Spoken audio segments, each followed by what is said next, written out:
Corporate St. Lucia, alongside private individuals, made donations amounting to over 1,500 reusable face masks, specifically for the non-clinical staff of the Owen King EU Hospital.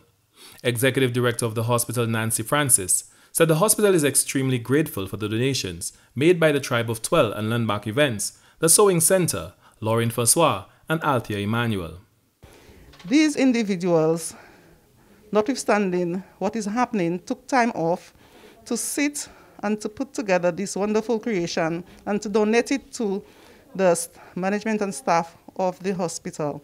And we are extremely grateful because it shows that while we are busy over at the hospital trying to save lives, our corporate sponsors are there with us, and they have given us this generous donation to assist us. With the recent protocol from the Ministry of Health and Wellness requiring everyone to wear masks out in public, coupled with the limited supply of N95 masks, Medical Director at the Owen King EU Hospital, Dr. Alicia Eugene Ford, welcomed the donation of reusable masks for the non-clinical members of staff.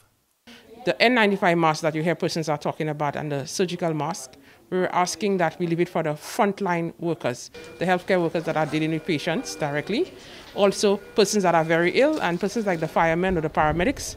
We were asking to leave these for them, the N95 mask and the surgical mask. The mask that I'm wearing is another mask which is made at home or can be done by a seamstress. These are the masks we're asking persons to wear if they're not in the healthcare setting, if they're going out, they're not dealing directly with patients. She said safety protocols for making and using the masks are being prepared and will soon be made available to the general public. Because we don't want persons, children that below a particular age of 2 years.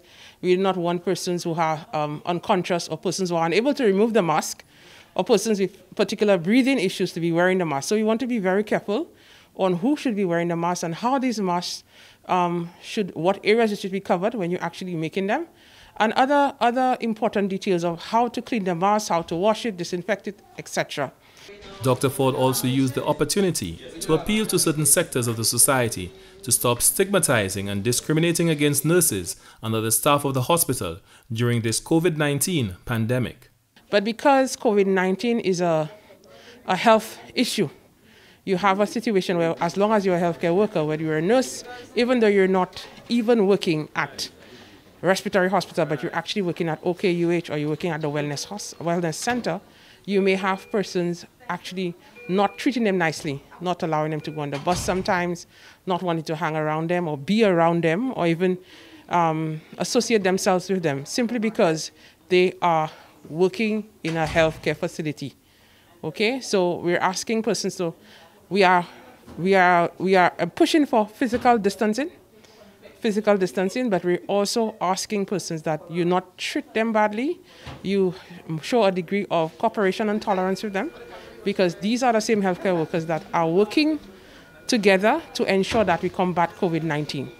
The medical director cautioned that though the reusable mask will cut down on one's ability to infect someone else, it however must be used in conjunction with other recommended protocols such as social distancing, the practice of proper hand hygiene and cough etiquette, and keeping hands away from one's face. The Tribe of Twelve and Landmark Events set a target of 1,000 masks as its initial contribution to the national effort to halt the spread of COVID-19. Reporting for the Ministry of Health and Wellness, I'm Glenn Simon.